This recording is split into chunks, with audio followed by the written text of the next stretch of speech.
नमस्कार and welcome to English for all. This is Manish Rai. आज प्रस्तुत है 3 क्वेश्चंस नामक चैप्टर की दूसरी वीडियो। जी बच्चों, 3 क्वेश्चंस नामक चैप्टर की यह दूसरी वीडियो है। याद रखिएगा, लियो टोल्स्टॉय की यह रचना है और यह रचना जिसका नाम है 3 क्वेश्चंस, इसकी पहली वीडियो चैनल पे उपलब्ध है। आप उस वीडियो को समझने के बाद ही आज की वीडियो को देखेंगे। तो आइए, वर्ग 7 के बच्चों के लिए 3 क्वेश्चंस नामक चैप्टर की यह दूसरी वीडियो है। बच्चों, यहाँ पता है ना आपको कि एक राजा 3 प्रश्नों का जवाब ढूंढ रहे थे। पहला प्रश्न ये था कि what is the right time to begin something, यानी किसी कार्य को शुरू करने का सही समय क्या है। और उनका दूसरा प्रश्न था कि which people should listen to, किन लोगों की बातों को उन्हें सुनना चाहिए। और तीसरा था कि what is the most important thing for him to do, उनके लिए क्या करना सबसे महत्वपूर्ण है।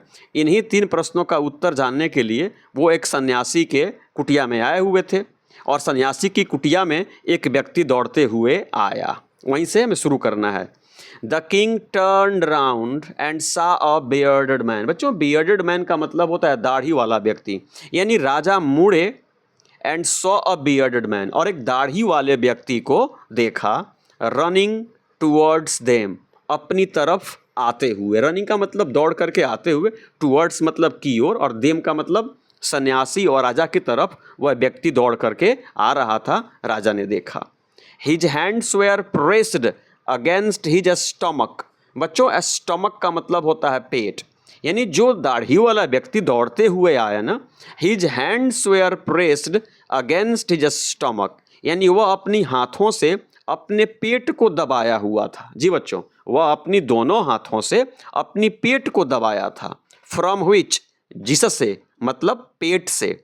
ब्लड वाज फ्लोइंग, खून बह रहा था। ब्लड का मतलब होता है खून और फ्लो का मतलब होता है बहना। वह दाढ़ी वाला व्यक्ति जो राजा की तरफ दौड़े हुए आया ना, वह अपने दोनों हाथों से अपने पेट को दबाया हुआ था और उसके पेट से ब्लड वाज फ्लोइंग, खून बह रहा था।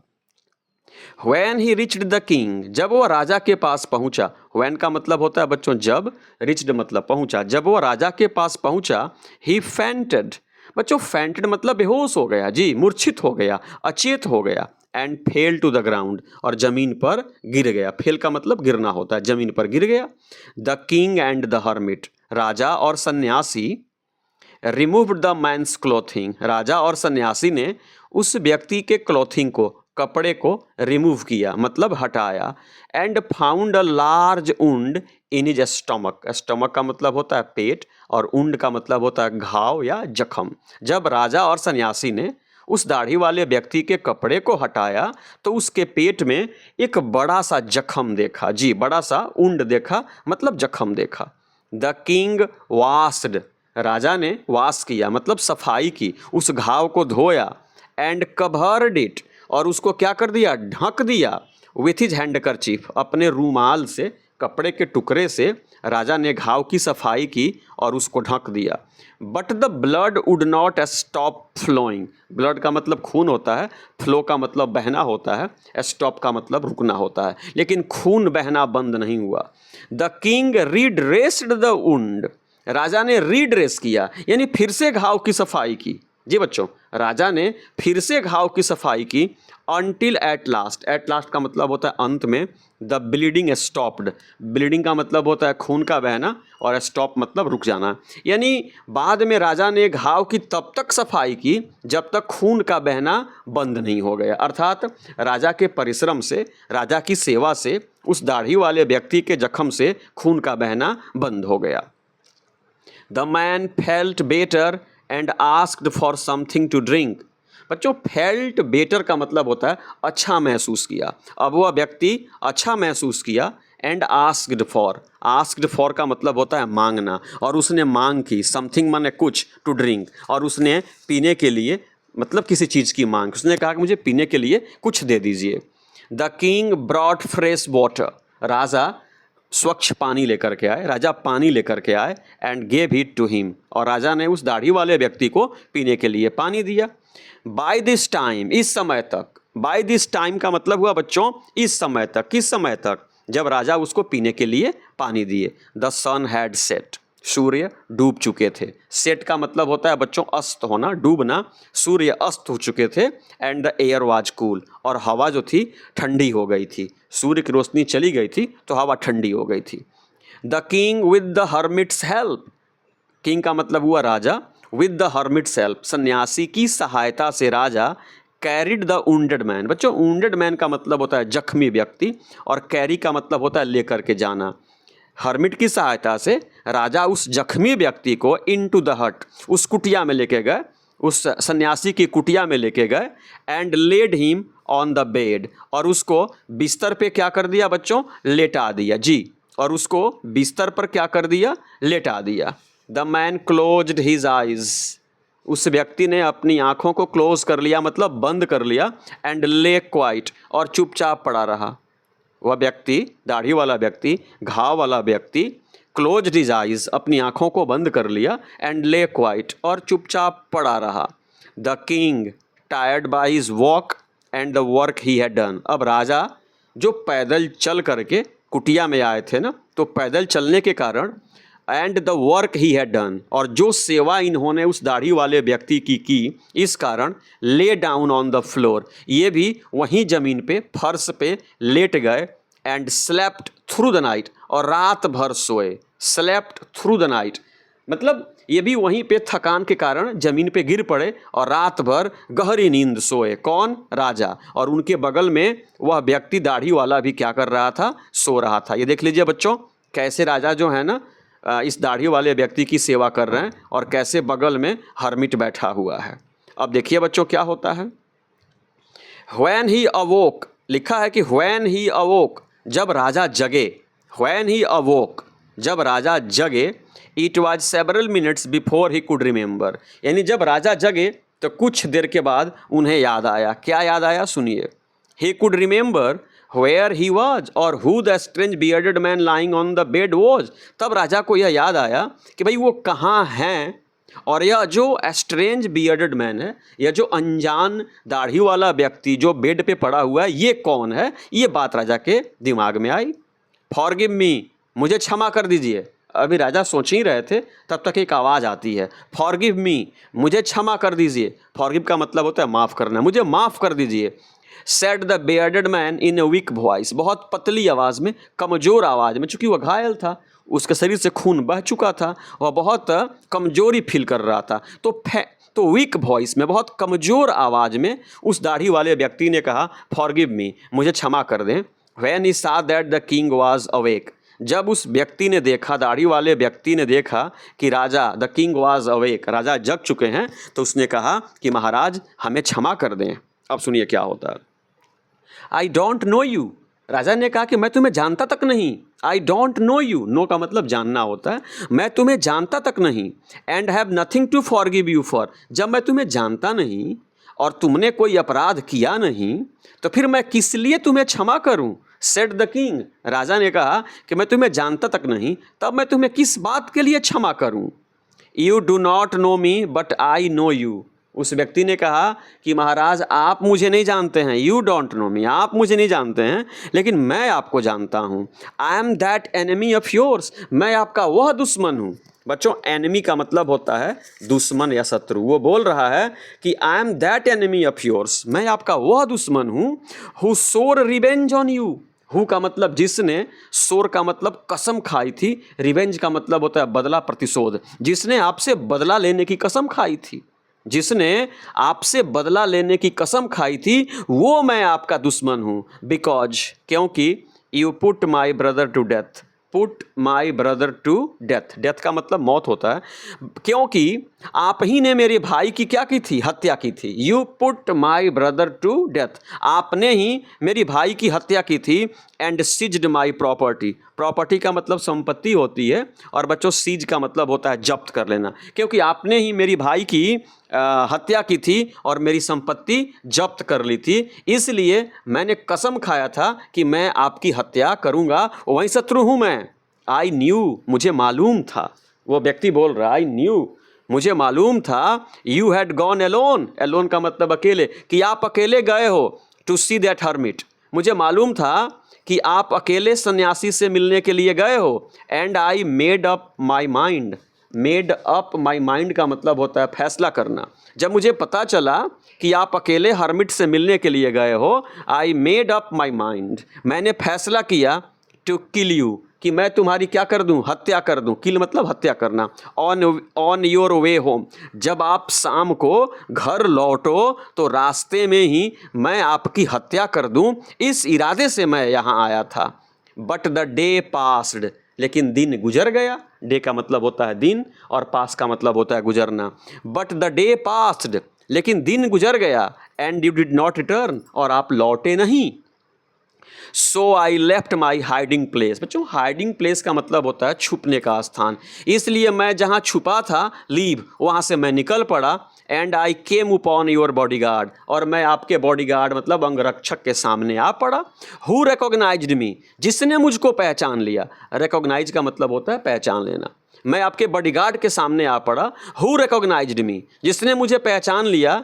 एंड wounded मी, और हथियार से मुझे घायल कर दिया, मार पीट करके मुझे wounded कर दिया, मतलब जख्मी कर दिया।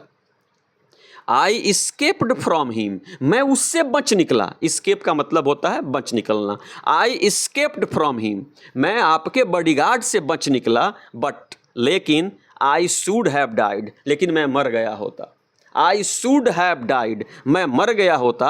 If you had not dressed my wounds, यदि आप मेरे जख्मों की, यदि आप मेरे घाव को ड्रेस नहीं किए होते, सफाई नहीं किए होते, दवा नहीं लगाए होते, तो मैं मर गया होता। I wished to kill you, मैं आपको मारना चाहता था। विश मतलब इच्छा प्रकट करना होता है। मेरी इच्छा थी कि मैं आपको मारूं।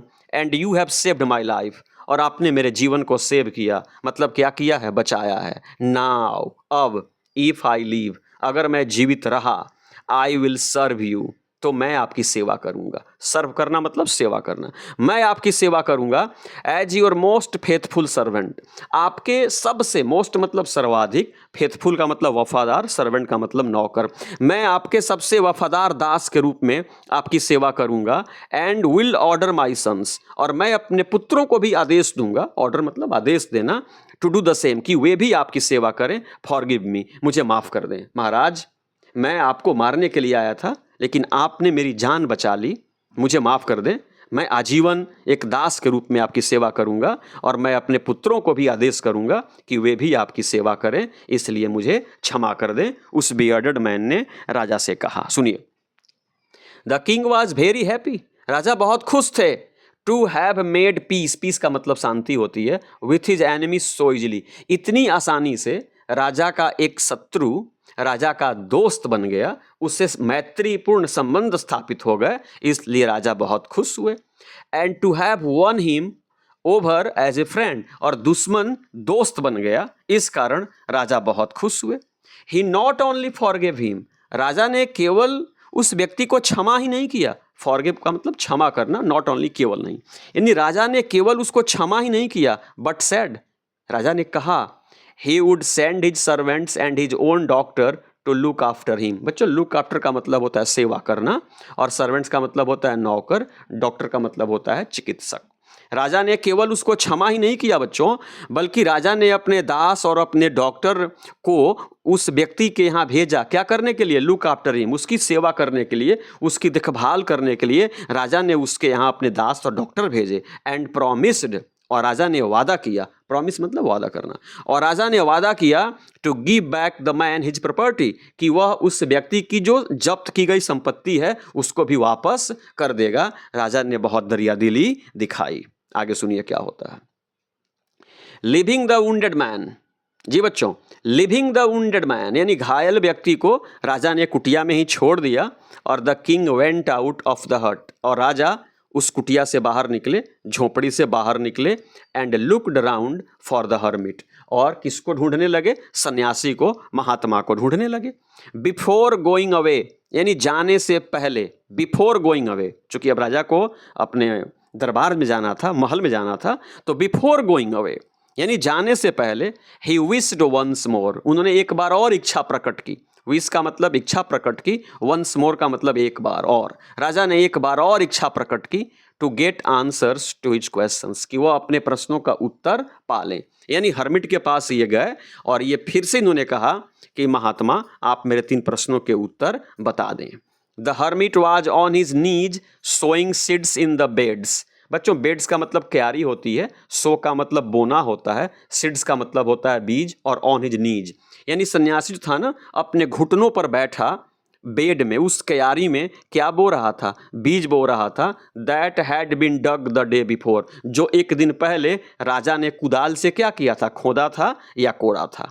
The king went up to the hermit, राजा सन्यासी के पास गए एंड सेड, और राजा ने सन्यासी से कहा फॉर द लास्ट टाइम, अंतिम बार, आई बेग यू, मैं आपसे प्रार्थना करता हूँ, मैं आपसे विनती करता हूँ, टू आंसर माई क्वेश्चंस, मेरे प्रश्नों का उत्तर दे दो वाइज मैन। हे महात्मा, हे सन्यासी, हे विद्वान, अंतिम बार मैं आपसे याचना करता हूँ, बेग मतलब याचना करना, कि आप मेरे 3 प्रश्नों के उत्तर दे दो।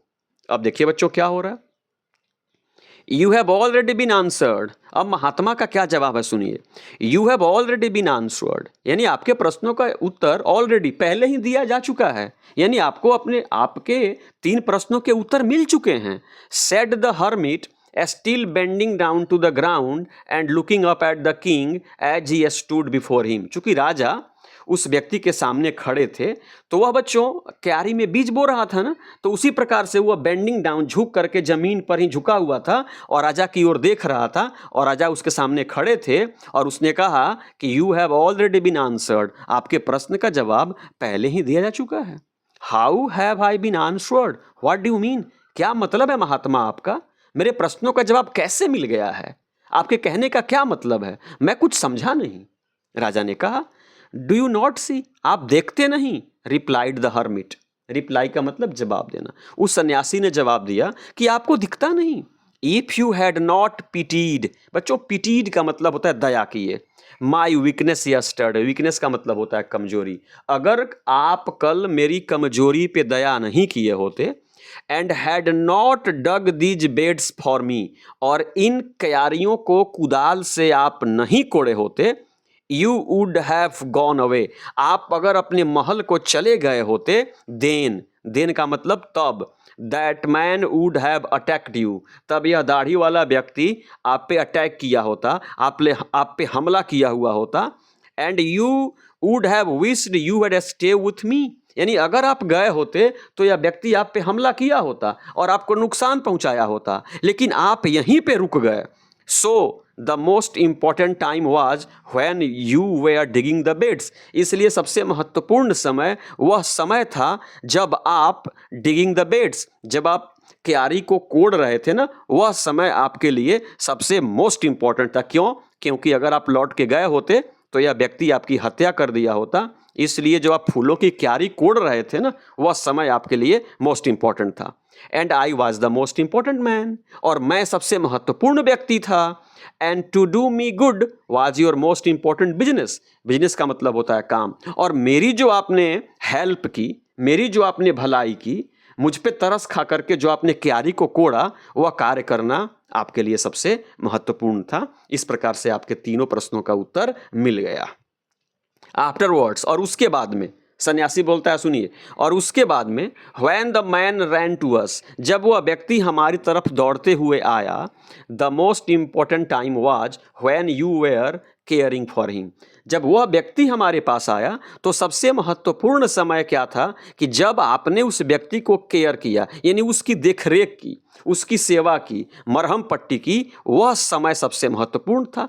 Because you had not dressed his wounds, क्योंकि if you had not dressed his wounds, अगर आपने उसके घावों की मरहम पट्टी नहीं की होती, he would have died without having made peace with you, बिना आपका दोस्त बने, बिना आपसे मैत्री किए उसकी मौत हो गई होती। So he was the most important man, इसलिए वह उस समय आपके लिए सबसे महत्वपूर्ण व्यक्ति था, यानी आपने उसकी सेवा की, वो मोस्ट इंपॉर्टेंट टाइम था, और वह व्यक्ति आपके लिए मोस्ट इंपॉर्टेंट मैन था। And what you did for him, और जो कार्य आपने उसके लिए किया, was your most important business, वही आपके लिए सबसे महत्वपूर्ण काम था। हर्मिट ने राजा को बताया, और फिर क्या सलाह दी सुनिए। उसने सलाह दी कि रिमेंबर, याद रखिए। रिमेंबर का मतलब होता है याद रखना, याद रखिए। There is only one time that is important, एक ही समय है जो बड़ा ही महत्वपूर्ण है। सन्यासी ने राजा को सीख दी, और बच्चों आपके लिए भी ये सीख है कि there is only one time, एक ही समय होता है, दैट इज इंपॉर्टेंट, जो बड़ा महत्वपूर्ण होता है, and that time is now, और वह समय है वर्तमान। जी बच्चों, भूत तो बीत गया और भविष्य पे किसी का कंट्रोल नहीं होता। तो हर्मिट राजा को टीच कर रहा है कि याद रखिए महाराज कि सबसे महत्वपूर्ण समय वर्तमान होता है, नाउ होता है। It is the most important time, यही सबसे महत्वपूर्ण समय होता है। बिकॉज, क्योंकि it is the only time, क्योंकि यही वह समय है, we have any power to act, कि हमें कुछ करने के लिए ताकत मिली है। यानी वर्तमान में ही, पावर का मतलब ताकत या शक्ति होती है, और एक्ट का मतलब होता है काम करना। यानी वर्तमान में ही आप कुछ कर सकते हो, क्योंकि भूत तो बीत गया, उसका आप कुछ कर नहीं सकते, और भविष्य हमेशा ही अनिश्चित होता है, भविष्य पे किसी का बस नहीं चलता। तो अगर व्यक्ति का बस चलता है तो केवल वर्तमान पे ही चलता है ना, क्योंकि आप इसी काल में कुछ कर सकते हो। अतः याद रखो राजन कि सबसे महत्वपूर्ण समय वर्तमान होता है, क्योंकि वर्तमान में ही आप किसी की सहायता कर सकते हो या कुछ कर सकते हो। सुनिए, the most necessary person is the person you are with at a particular moment. बच्चों, पर्टिकुलर मोमेंट का मतलब होता है समय विशेष। यानी सन्यासी इनको टीच कर रहा है और कह रहा है कि महाराज, राजन, द मोस्ट नेसेसरी पर्सन, सबसे महत्वपूर्ण व्यक्ति वह व्यक्ति होता है जो समय विशेष पर आपके साथ होता है। याद रखिए बच्चों, आपके लिए सबसे महत्वपूर्ण व्यक्ति वह होता है जो समय विशेष पर आपके साथ है। For no one knows what will happen in the future, क्योंकि कोई जानता नहीं कि व्हाट विल हैपन, क्या होगा। हैपन मतलब होगा, कि क्या होगा इन द फ्यूचर, कि भविष्य में क्या होगा। And whether we will meet anyone else, और हम लोग किसी से मिल पाएंगे भी या नहीं। वो इनको सिखा रहा है, बता रहा है कि राजन, सबसे महत्वपूर्ण व्यक्ति वह होता है जो समय विशेष पर आपके साथ है, क्योंकि कोई जानता नहीं कि भविष्य में क्या होगा, और फिर आप भविष्य में किसी से मिल पाओगे या नहीं। क्योंकि मैं बार बार कह रहा हूँ, फ्यूचर इज ऑलवेज अनसर्टेन, भविष्य हमेशा अनिश्चित होता है। इसलिए बच्चों, मैं आपसे भी कह रहा हूँ कि आप कहीं जा रहे हो या घर पे हो या कहीं भी हो, तो जो व्यक्ति आपके साथ है ना, वही उस समय आपके लिए सबसे महत्वपूर्ण व्यक्ति है, क्योंकि वही आपके लिए कुछ कर सकता है और कोई व्यक्ति आपके लिए कुछ कर नहीं सकता। और the most important business is to do that person good, और सबसे महत्वपूर्ण इंपॉर्टेंट बिजनेस क्या है, काम क्या है, उस व्यक्ति की भलाई जो आपके साथ है। सुन लीजिए बच्चों, सबसे महत्वपूर्ण व्यक्ति कौन है, जो आपके साथ है। और सबसे महत्वपूर्ण काम है, सबसे महत्वपूर्ण काम क्या है, कि जो व्यक्ति आपके साथ है, अगर आप उसकी कुछ गुड, कुछ भलाई कर पाओ जी, तो वह कार्य करना सबसे महत्वपूर्ण है। बिकॉज, क्योंकि we were sent into this world, क्योंकि हम लोग इस दुनिया में भेजे ही गए हैं फॉर दैट पर्पज अलोन, सिर्फ और सिर्फ इसी उद्देश्य, पर्पज का मतलब उद्देश्य होता है, हम लोग सिर्फ इसी उद्देश्य के लिए इस दुनिया में भेजे गए हैं कि हम दूसरों के काम आए, हम दूसरों की सहायता करें, हम दूसरों की भलाई करें। भगवान ने सिर्फ और सिर्फ इसी कार्य के लिए आपको इंसान बनाया है और धरती पे भेजा है। अतः यहाँ पे उसने सिखाया कि सबसे महत्वपूर्ण व्यक्ति वह व्यक्ति होता है जो आपके साथ है, और सबसे महत्वपूर्ण समय वह समय होता है जिस समय आप उसके लिए कुछ कर रहे होते हो, और जो कार्य आप उसके लिए कर रहे हो वही कार्य करना आपके लिए सबसे महत्वपूर्ण होता है। इस प्रकार से सन्यासी ने राजा के तीनों प्रश्नों का उत्तर दे दिया। बच्चों, लियो टोल्स्टॉय की रचना है ये, सीबीएसई के बच्चों की क्लास 7 की पुस्तक में ये फर्स्ट चैप्टर है, और ये फर्स्ट चैप्टर की दूसरी वीडियो है। अगर बच्चों आज की वीडियो पसंद आई हो तो प्लीज़ चैनल को सब्सक्राइब करें, वीडियो को लाइक करें, अपने मित्रों से भी शेयर करें, अपने सुझाव भी दें, और इस वीडियो को समाप्त करने से पहले मेरे साथ बोले जय हिंद।